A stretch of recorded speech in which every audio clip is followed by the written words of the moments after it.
반갑습니다. 예. 이렇게 교회 나오시는 게 참 은혜고 감사한 일입니다. 아프시면 못 나오시잖아요. 예. 그래서 교회 나오신 여러분들 모두 축복하고 환영합니다.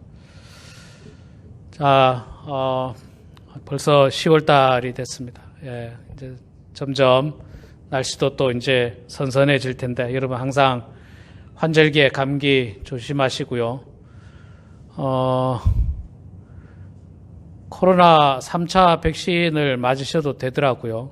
예, 아마 약국이나 가시면 우리 어르신들은 65세 이상 어르신들은 백신을 3차를 맞으실 수 있습니다. 여러분 필요하신 대로 여러분들 백신을 맞으셔서 나쁜 바이러스에 감염되지 않도록 늘 유의하시기 바랍니다. 자, 우리 지난주까지 정말 이스라엘 역사상 어떻게 보면 다윗 이후로 가장 훌륭한 왕이 아니었는가 하는 히스기야 왕에 대해서 보았습니다. 4주 동안 제가 히스기야 왕에 대해서 우리가 하나님 말씀을 보았는데 참 훌륭한 왕이었죠. 기도하는 왕이었고 기도를 통해서 나라를 든든하게 지켰던 왕, 또 기도만 하는 왕이 아니었어요. 기도만 하는 왕이 아니라 나라를 든든하게 하기 위해서 성도 높이 쌓고 수로도 만들고 뭐 다양한 어떤 일들을 했던 사람이 히스기야 왕입니다.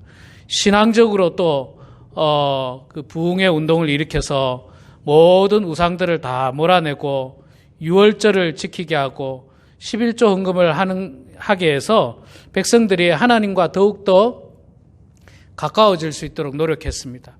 뿐만 아니라 자기 개인에게 큰 병이 걸렸을 때는 하나님 앞에 죽기 살기로 통곡하며 기도해서 생명을 연장받았던 왕이 히스기야 왕입니다. 남유다의 13번째 왕. 자, 오늘은 그의 아들 14번째 왕 므낫세 왕에 대해서 우리가 말씀을 보려고 합니다. 자, 1절 말씀을 보면요. 므낫세 왕이 왕위에 오를 때 나이가 몇 살이라고요? 12세, 12살입니다. 12살인데, 자, 그러면 여러분, 12살이면 히스기야 왕이 15년의 생명의 연장을 더 받았죠.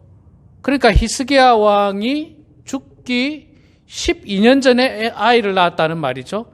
말하자면 히스기야 왕이 하나님으로부터 생명 연장을 받고 나서 3년 후에 므낫세가 태어난 거예요. 므낫세가 태어났습니다. 그리고 12년이 돼서 므낫세가 12살 때 히스기야 왕은 죽고 그의 아들 므낫세가 왕이 된 겁니다.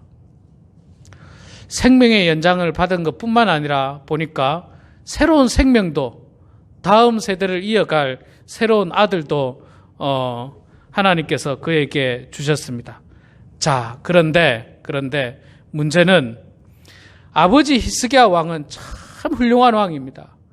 다윗 왕 이후에 가장 훌륭한 왕이라고 해도 과언이 아닐 만큼 정말 훌륭한 왕인데, 그렇다면 그의 아들 므낫세도 아주 훌륭한 왕이었으면 좋겠지만, 그러나 그렇지 않다고 2절에 나옵니다. 그렇죠? 여호와 보시기에 악을 행하여 여호와께서 이스라엘 자손 앞에서 쫓아내신 이방신들의 가증한 일을 본받았다. 므낫세 왕이. 참 안타깝죠. 아버지는 훌륭했는데 아들은 훌륭하지 못했어요. 훌륭하지 못한 게 아니라 악했다는 거예요. 악했어요. 최근에 한국의 정치 뉴스를 보니까 정치인들 가운데서 아버지는 참 훌륭한 이 정치인인데 아들들이 훌륭하지 못해가지고 아들들의 어떤 문제로 말미암아서 참 아버지가 곤란해하는 그런 모습 보았습니다. 최근뿐만 아니라 우리 지나간 역대 대통령들 가운데도 참 대통령이 될 만큼 훌륭한 분들이었는데 안타깝게도 그의 자녀들은 아버지만큼 훌륭하지를 못했어요. 대부분이. 그래서 아버지의 명성에 좀 먹칠하는 그런 일들이 우리나라 역사에도 참 많이 있었는데, 바로 므낫세 왕이 대표적인 사람입니다.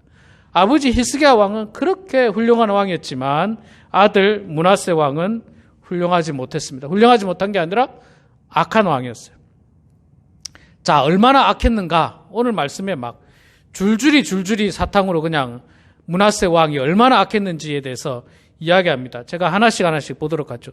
3절부터 보면 나오는데요. 첫째가 그의 아버지 히스기야가 흘어버린 산당을 다시 세웠다. 산당은 뭐 지금의 여러분 무당집이라고 보면 되는 거예요. 옛날에 우리 한국에 있던 무당집들을 히스기야 왕이 싹 쓸어버렸어요. 국가 정책으로 싹 쓸어버렸는데 아들 므낫세 왕이 산당을 다시 부활시켰어요. 다시 부활시켜가지고 여기도 무당집, 저기도 무당집, 막 무당집들이 예루살렘에 많이 있었습니다. 참 안타깝죠. 왜 아버지의 정책을 그대로 이어받기만 해도 괜찮은데 아버지의 정책을 뒤집어 버렸어요.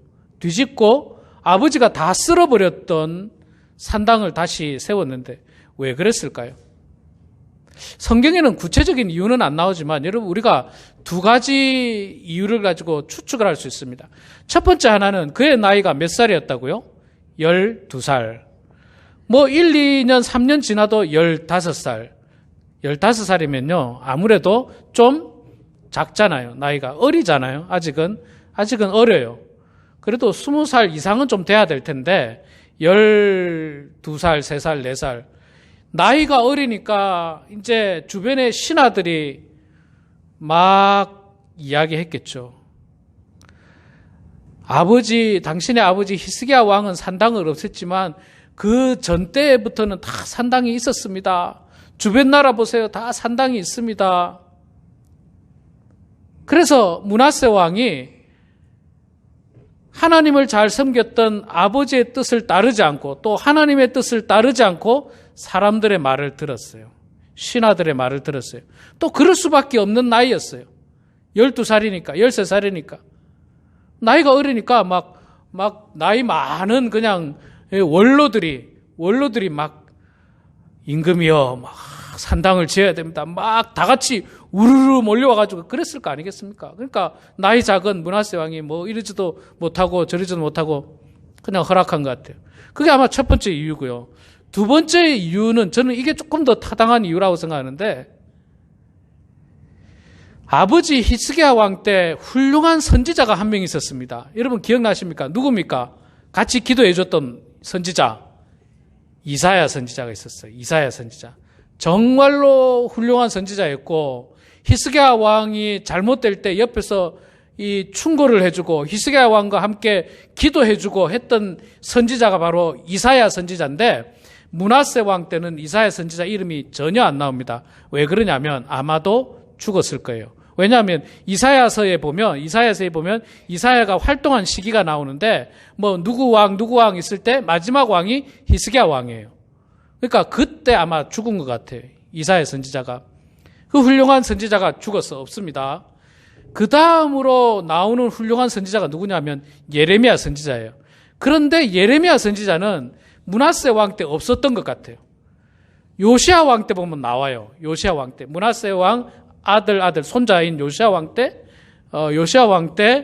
이 예레미야 선지자가 나타납니다. 그러니까 사무엘 같은 이사야 선지자 같은 예레미야 같은 훌륭한 선지자들이 므낫세 왕 때는 없었습니다. 그리고 므낫세 왕의 이 33장이죠. 예, 이게 오타가 나네. 33장에 보면 선지자의 이름이 아무도 안 나와요. 물론 이름 없는 선지자는 있었을 거예요. 이름 없는 선지자가 있었습니다.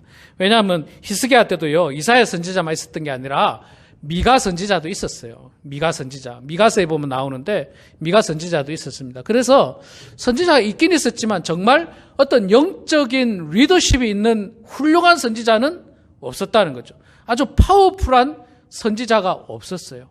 영적인 리더가 없다 보니까 므낫세가 어떻게 해야 될지 모르다가 그냥 아마도 원로들이 와서 하자 하니까 그렇게 허락해버린 것 같아요. 자, 산당을 만들었죠. 자, 두 번째는 뭡니까? 두 번째는 뭘 만들었다고요? 바알을 세웠다. 예, 바알 신은 말씀드렸죠. 풍요의 신. 그래서 뭐 바알 제단에 가서 제사도 지내고 이 쾌락을 즐기고, 그게 바알신이에요. 바알신. 그것들을 다시 부활시키고요. 세 번째는 아세라 목상을 또 만들었다. 아세라 목상. 아세라 목상은요, 바알과 대비되는 여신입니다. 여신. 그리고 목상이기 때문에 아마 사이즈가 좀 작아서 가정에다가 이렇게 모시고, 개인 집에다 모시고, 혹은 개인이 들고 다닐 수 있는 아마 그런 우상이지 않는가 생각합니다. 옛날에 여러분 아사왕을 제가 설교할 때 아사왕의 어머니가, 아사왕이 모든 우상을 다 없앴는데 어머니가 몰래 아세라 목상을 딱 모시고 있었죠. 그래서 아사왕이 어머니 태후를 어떻게 했습니까? 태후의 위를 패해버렸습니다.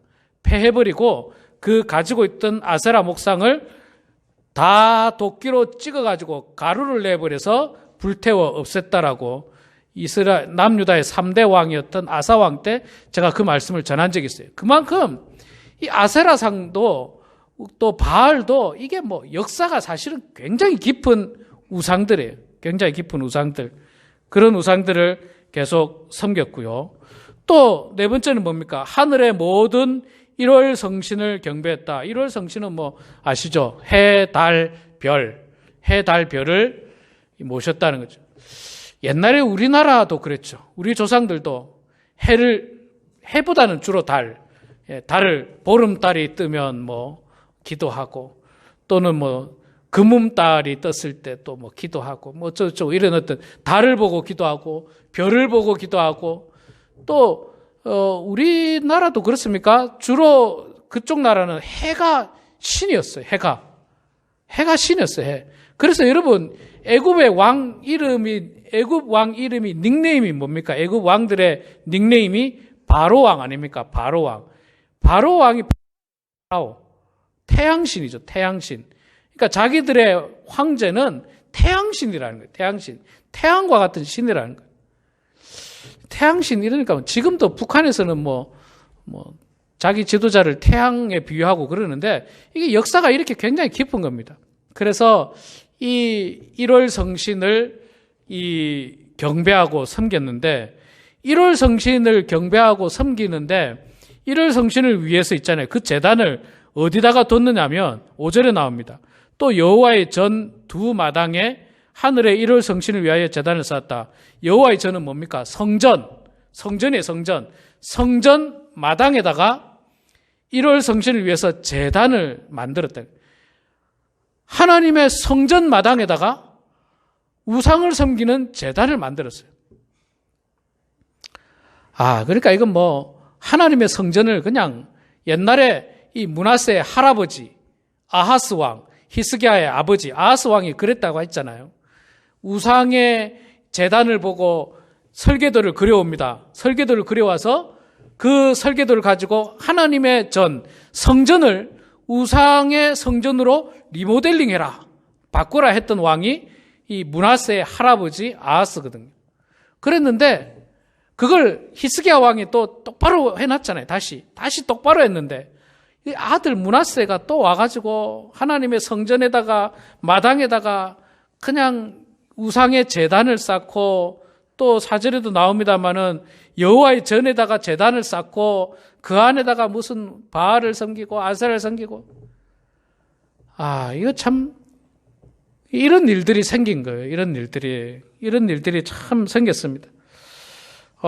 정말 안타까운 일들이 많이 있었고, 또 결정적으로 또 신앙을 떠나서 윤리적으로 도덕적으로 우리가 용납하기 어려운 또 이 나쁜 일을 하는데 6절에 보니까 또 흰놈의 아들 골짜기에서 그의 아들들을 불 가운데로 지나가게 하며, 이게 제가 말씀드렸죠. 몰록이라고 하는 그 우상에게 제사 드릴 때는 주로 인신 제사를 드렸다고, 사람을 불에 태워가지고 제사 지내는 게 이 몰록에게 드리는 인신 제사를 흰놈의 아들 골짜기라는 곳에서 꼭 그 장소에서 드렸어요. 그 장소에서.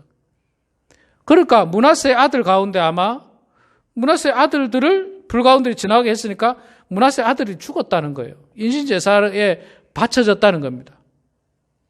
인신 제사에 바쳐진 아들은 얼마나 무슨 죄가 있어서 그렇게 죽어야 하며, 다행히 생명을 건진 다른 아들은 얼마나 그 트라우마가 있겠습니까? 그 아버지에 대한 그 두려움과 또 언제 제사 지내면 누가 죽을지 알 수 없는 그런 이거는 사실 이런 제사는요, 하나님을 향한 신앙을 떠나서도 윤리적으로, 도덕적으로도 우리가 도저히 용납할 수 없는 그런 극악무도한 일들을 므낫세 왕이 했습니다. 또 마지막으로 점치는 거, 또 사술, 요술, 박수, 이런 거 있잖아요. 막 그런 것들, 막 점치는 거, 막 귀신을 불러내는 것, 막 이런 요사스러운 것들을 다 했는데, 이런 것들을요, 한마디로 말하면 므낫세 왕은 하나님의 거룩한 도성 예루살렘을 우상 백화점으로 만들었어요. 우상 백화점, 우상 엑스포, 우상 페어, 그냥 우상의 어떤 전시장들을 예루살렘을 그냥 우상의 전시장으로만 모든 우상을 다 모아놨어요. 그냥 다 보세요. 지금 빠진 거 있습니까? 빠진 거 하나 없이 다 모아가지고 그걸 장려하고 그것을 권장하고, 이럴 수가 있습니까? 아버지 히스기야 왕은 그렇게 신앙적으로 훌륭한 왕이었는데 하나님을 의지하고 정말 나라를 위해서 하나님 앞에 기도했던 왕이 히스기야 왕이고, 자기 생명을 위해서도 죽기 살기로 하나님 앞에 기도했던 왕이 히스기야 왕인데, 그 아들은 그냥 하나님에 대한 신앙은 그냥 없고 우상 백화점으로 만들어가지고 그냥 다 우상이 가득한 그런 걸로 만들었어요. 그렇게 만들었는데요, 오래 살기는 또 되게 오래 삽니다. 5년 동안 55년을 다스리니까 12세에 했으니까 어떻게 됩니까? 67세입니까? 아주 그냥 오래 살고 왕도 오래 해요. 왜 이럴까? 하나님은 왜 이럴까? 이 나쁜 사람을, 이 악한 사람을 히스기야한테는 15년밖에 더 살게 안 해주더니 좀 살게 해주려면 한 3, 40년 더 살게 해주시든가. 왜 그럴까? 참 안타깝습니다. 자, 그런데 오늘 그 답이 조금 나오고 있어요. 그 답이. 자, 이런 죄악 가운데 있는 이런 이 므낫세 왕에 대해서 하나님께서 어떻게 하십니까? 선지자를 보내가지고요, 경고를 하십니다. 10절 말씀에 보면, 여호와께서 므낫세에게 그의 백성에게 이르셨으나, 므낫세와 그의 백성에게 이르셨으나 그들이 듣지 아니하므로. 자, 하나님께서 말을 했다는 거죠. 므낫세와 그 백성들 이러면 안 된다. 하나님의 거룩한 도성 예루살렘을 이렇게 우상의 전시장으로 만들어서는 안 된다. 우상을 선지자를 통해서 말씀을 하셨습니다. 했는데 경고를 했어요. 말씀을 하고 경고를 했습니다. 근데 그들이 어떻게 했다고요? 듣지 아니했다. 안 들었다. 여러분, 경고가 중요합니다. 경고가 중요해요. 축구에서 경고, 옐로 카드를 받으면 조심해야 돼요. 그 다음에는 태클을 할 때 조심해야 됩니다. 한 번만 더 태클을 잘못하다가는 어떻게 됩니까? 레드 카드, 퇴장이에요. 퇴장. 경고는 말 그대로 경고예요. 조심하라는 거예요. 여러분, 하나님은요, 우리 어르신들에게도 때로는 육신의 건강을 위해서 경고하십니다. 가깝게는요, 감기를 통해서도 경고하시고, 또는 뭔가 큰 문제가 생기기 전에 어떤 경고든지 하세요. 머리가 아프게 한다든지, 어지럽게 한다든지, 무슨 혀가 꼬이게 한다든지, 혹은 갑자기 쓰러지게 한다든지, 이런 어떤 경고가 있어요. 하나님은 경고가 있으신 분이더라고요. 우리가 그 경고를 몰라서 그냥 지나갈 뿐이지, 조금만 민감하게 반응하면 경고를 우리가 캐치할 수 있습니다. 그러면 어떻게 해야 됩니까? 우리 건강을 돌봐야 되고, 혹은 병원에 가야 하고, 뭔가 문제가 없는지 점검하고, 검사해보고, 이걸 다 해보라는 뜻이에요. 해보라는 거예요. 제가 지난주에 목이 좀 아팠다고 제가 말씀드렸습니다. 한 주 동안 굉장히 많이 좋아져서 한 90% 나았어요. 지금 거의 아주 괜찮습니다. 근데 제가 이 말씀을 준비하면서, 이때까지 이런 적이 없었거든요. 제가 처음이에요. 갑자기 옷을 갈아입다가 뭔가 뭔가가 하면서 그냥 꼼짝을 못하는 그 순간에 제가 처음이에요. 아, 이게 하나님의 경고일 수 있구나. 내가 내 건강을 위해서 내가 뭔가 운동을 하든지 스트레칭을 하든지 뭐라도 해야 되겠구나라고 하는 어떤 경고예요, 경고. 이런 경고를 그냥 무시하면요, 나중에 더 큰 병이 생깁니다. 더 큰 병이 생겨요. 우리 성도님들 병원에 가기 엄청 싫죠. 저도 싫어하고 뭐 누구나 다 싫어합니다. 그렇지만 여러분, 뭔가 경고가 왔을 때는요, 반드시 확인하셔야 돼요. 반드시 확인하셔야 돼요. 확인하면 빨리 잘 치료받고 아주 빨리 이렇게 쉽게 고칠 수 있지만 확인하지 않고 그 병을 키우면 나중에는 손쓰기가 어려울 때도 있다는 거예요. 경고의 말씀을 잘 들어야 되는데 므낫세 왕은 듣지 아니했다. 자, 듣지 아니했으니까 하나님께서 어떻게 합니까? 12절에 나옵니다. 여호와께서 아수르 왕의 군대 지휘관들을 와서 치게 하심에 그들이 므낫세를 사로잡고 쇠사슬로 결박하여 바벨론으로 끌고 간지라. 자, 간단하죠. 전쟁이 일어났어요. 므낫세 왕이 하도 악하게 노니까 하나님께서 아수르를 보내가지고 전쟁이 일어나게 하죠. 전쟁이 일어나서 뭐 왕궁까지 쳐들어왔죠. 그래서 므낫세 왕을 딱 잡아가지고 쇠사슬에 매가지고 결박시켜서 아마도 백성들이 다 보는 앞에서 끌고 갔습니다. 바벨론을 끌고 가버렸어요. 그때 바벨론이 조그만한 나라였거든요. 그때는 조그만한 나라였고 바벨론도 역시 아수르의 어떤 그거 안에 있었습니다. 나중에 이제 바벨론이 커져서 아수르를 먹게 되는데 이때는 아수르가 가장 큰 나라였어요. 하나님께서 므낫세 왕을 치시는 거예요. 왕이었던 사람이 쇠사슬에 묶여가지고 뭐 우리나라 옛날 사극 보면 보이죠. 막 선비 같은 훌륭한 이 사람이 머리 다 풀어헤치고 뭐 이렇게 질질 끌려가지 않습니까? 쇠 결박 다 하고 그냥 노예처럼 질질 끌려가는 그 모습으로 므낫세 왕이 끌려갑니다. 포로로 잡혀가요. 포로로. 얼마나 불행한 일입니까? 하나님이 분명히 경고를 했는데 말씀을 했는데 정신 차리라고 예루살렘 안에 있는 모든 우상들 빨리 정리하고 하나님께로 돌아오라고 경고했는데 그 경고 말씀 안 들었어요. 안 들었어요. 선지자를 통해서 분명히 했는데 안 들었어요. 여러분, 아까 제가 육신의 경고도 경고지만 여러분들도 마찬가지입니다. 하나님께서 여러분들에게 영적으로 경고할 수도 있어요. 그렇게 해서는 안 된다라고 경고할 수 있습니다. 이렇게 하면 안 된다라고 말씀을 통해서 설교를 통해서 혹은 뭐 다양한 방법으로 하나님께서 여러분들에게 말씀할 수 있습니다. 그 말씀을 민감하게 아주 섬세하게 받아들여야 돼요. 되돌아봐야 돼요. 혹시 내가 지금 뭔가 하나님 앞에 잘못하고 있는 것은 없는지, 내 신앙의 문제점은 없는지, 내가 지금 온전히 신앙생활을 하고 있는지 이걸 우리가 확인하고 점검해야 되는데 만약에 점검하지 않으면 이렇게 큰 화를 당할 수 있다는 거예요. 큰 병이 찾아올 수 있어요. 큰 화를 당할 수 있습니다. 남유다 14번째 왕 가운데 14명의 왕 가운데 이렇게 전쟁에서 져서 왕이 포로로 잡혀가는 일은 이때가 처음입니다.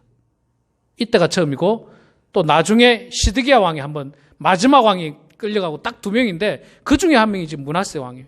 14대 왕까지는 처음이에요. 이런 적이 없었어요. 나라가 위험하긴 했어도 이렇게 예루살렘 궁전이 그냥 뚫려버리고 왕이 포로로 잡혀가는 일이 없었습니다. 그만큼 므낫세 왕이 악했다는 거예요. 악했다는 거예요. 우상의 전시관을 만들었으니 어떻게 용서가 되겠습니까? 자, 이래서 딱 잡아갔는데 여러분 여기서부터 정말 중요한 내용이 12절부터 나옵니다. 므낫세 왕이 이제 어떻게 했는가? 12절 보세요. 그가 환난을 당하여 그의 하나님 여호와께 간구하고 그의 조상들의 하나님 앞에 크게 겸손하여 기도하였으므로 므낫세 왕이 쇠사슬에 끌려가지고 바벨론으로 끌려갔습니다. 거기 아마 감옥에 들어가 있었겠죠.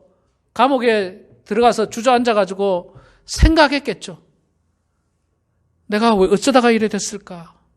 내가 그래도 왕이었는데 우리 아버지 때는 우리 아버지 히스기야 왕 때는 아수르가 18만 5천 명이 쳐들어와도 하룻밤 사이에 이겨냈던 게 우리 아버지였는데 나는 어쩌다가 지금 이렇게 쇠사슬에 결박이 돼가지고 예루살렘에서 이 바벨론 지역까지 포로로 질질 끌려와서 이 감옥에 갇혔는고 하고 아마도 한탄하고 자신을 되돌아봤을 거예요. 되돌아보고 뭐가 문제인지를 알았어요. 뭐가 문제인지를 깨달았어요. 그렇구나. 그 옛날 하나님께서 말씀하셨던 그 말씀, 우상을 다 내버리라고 하셨던 말씀, 하나님을 섬기라고 하셨던 그 말씀을 내가 듣지 않았구나. 그러면서 하나님 앞에 간구합니다. 하나님, 내 죄를 용서해 주십시오. 내 죄를 용서해 주십시오. 하나님, 내가 잘못했습니다. 하나님, 나를 도와주십시오. 그의 조상들의 하나님 앞에 크게 겸손하여 기도하였으므로 기도했다는 거예요.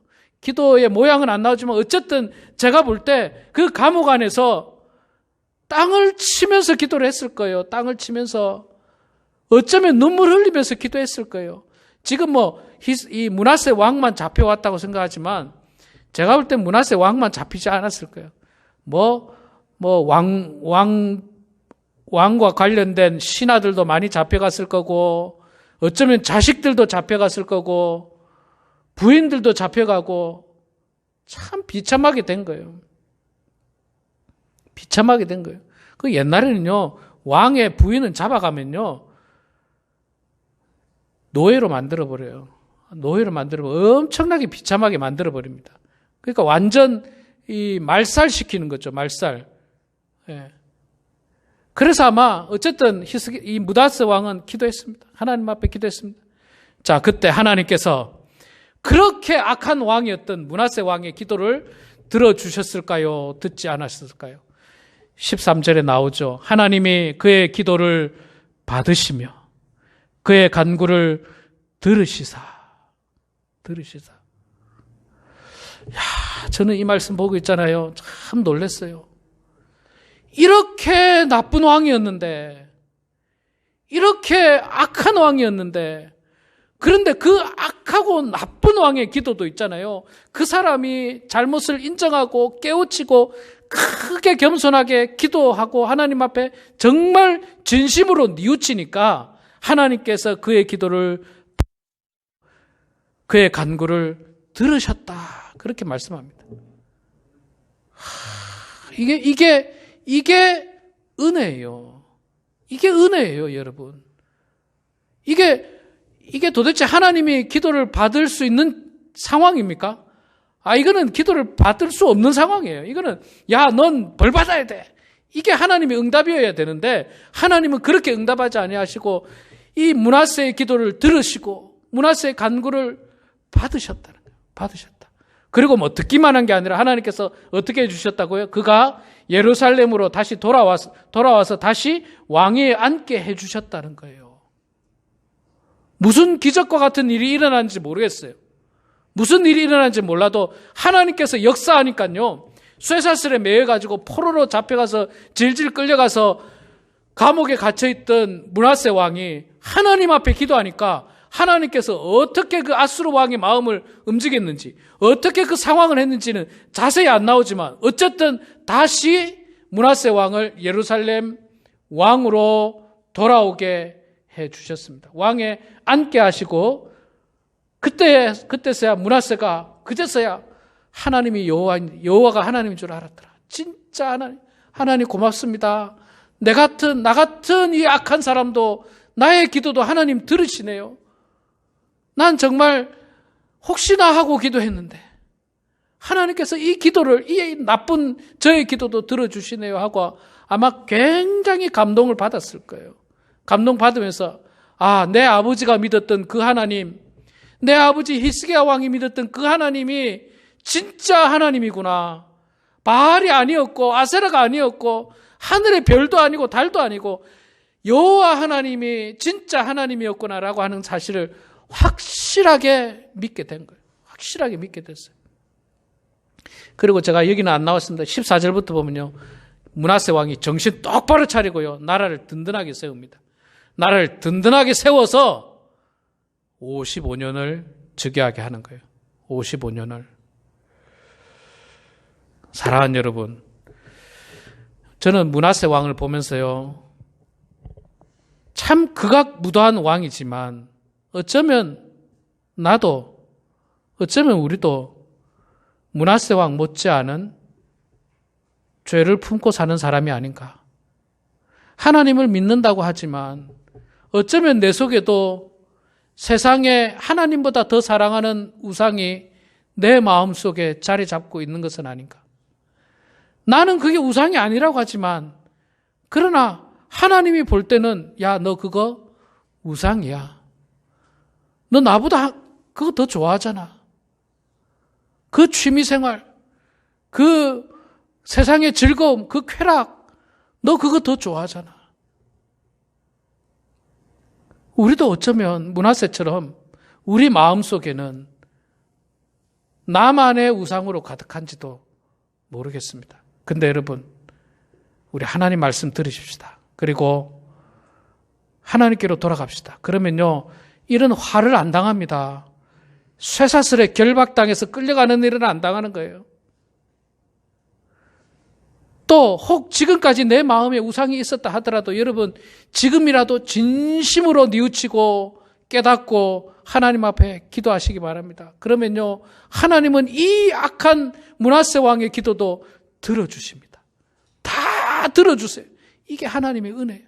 이게 은혜예요. 죽을 수밖에 없었던 우리를, 죽을 수밖에 없었던 나를 하나님은 아무 조건 없이 용서해 주셨어요. 당신의 아들 예수 그리스도가 대신 나를 위해서 피 흘리시고 나를 용서해 주시고 나를 구원해 주신 것, 그게 바로 은혜입니다. 그게 은혜입니다. 우리는 그 은혜로 구원받았습니다. 오늘 이 므낫세의 인생을 보시면서 우리도 정말 하나님 말씀대로 살아고 하나님이 기뻐하시는 그런 온전한 신앙생활을 통해서 주님께 영광을 올려드리는 우리 모두가 되길 주의 이름으로 축원합니다. 기도하겠습니다.